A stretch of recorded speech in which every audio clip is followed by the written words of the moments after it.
اعوذ باللہ من الشیطان الرجیم بسم اللہ الرحمن الرحیم۔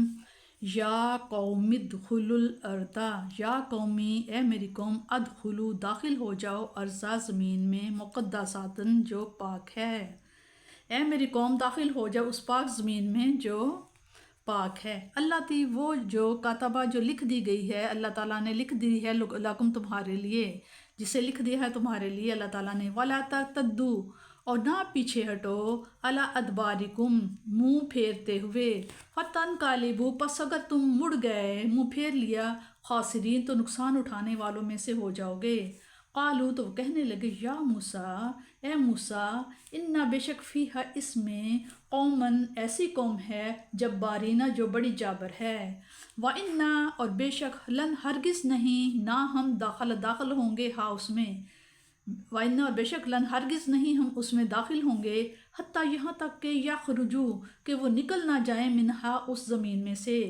فَإِن، پس اگر یخرجوا، اگر وہ نکل جائیں، منہا، اس زمین سے، فَإِنَّا، پس بے شک ہم داخلون، پھر بے شک ہم ضرور وہاں داخل ہو جائیں گے۔ قالا، تو کہا، رجلانی، دو آدمیوں نے، من الذین، ان میں سے، اللہ والوں نے، یخافون، ڈرنے والوں میں سے تھے، انعم اللہ، اس وقت کہا دو آدمیوں نے جو اللہ سے ڈرنے والے تھے، انعم اللہ، انعام فرمایا تھا اللہ تعالیٰ نے، علیہما، ان دونوں آدمیوں پر، ادخلوا، وہ بے دڑک داخل ہو جاؤ، علیہم، ان پر، بابا، اس دروازے سے۔ فَإِذَا، پس جب دخلتموہ، اور جب داخل ہو گئے دروازے سے، فَإِنَّکُمْ، پس بے شک تم ہی، غالبون، غالب آ جاؤ گے، وَعَلَى اللَّهِ، اور اللہ ہی پر، فَتَوَکَّلُوا، توکل کرو، بھروسہ کرو، إِن كُنتُم مُؤْمِنِينَ، اگر تم سچے ایمان والے ہو۔ اس میں بتایا جا رہا ہے کہ جب حضرت موسیٰ علیہ السلام نے بنی اسرائیل کو ساتھ لے کر مصر سے ہجرت کی اور سمندر کو بخریت عبور کر لیا اور فرعون اپنے لشکر سمیت غرق ہو گیا، تو آپ وادی سینا میں فردکش ہو گئے۔ 1 سال وہیں قیام فرمایا، اسی اثناء میں آپ کو تورات عطا ہوئی۔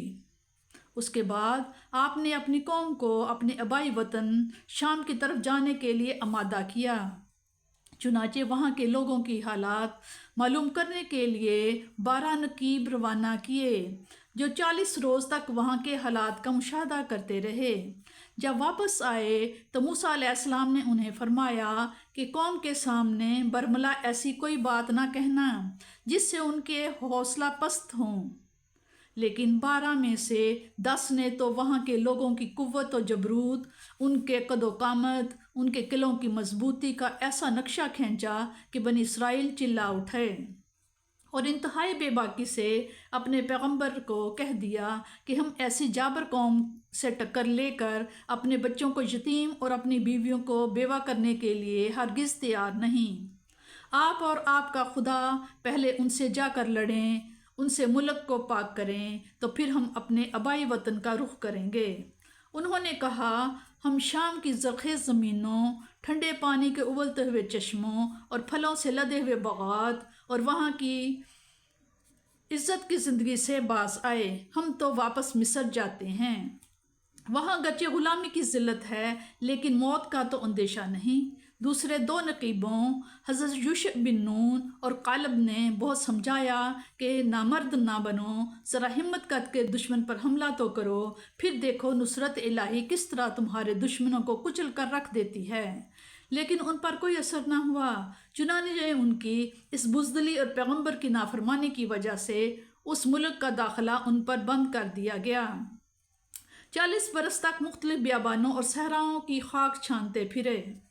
جب اس مدت میں غلامی کی گود میں پلے ہوئے اسرائیلی لقمہ اجل بن گئے اور آزادی کی فضا میں پیدا ہونے والے بچے پروان چڑھے، تو انہوں نے شام پر حملہ کر کے اسے فتح کیا۔ اس سے ہمیں بھی یہ حقیقت بتا دی گئی کہ آزادی کی نعمت اسی قوم کو عطا فرمائی جاتی ہے جو اس کے لیے سر دھڑ کی بازی لگانے کے لیے تیار ہو۔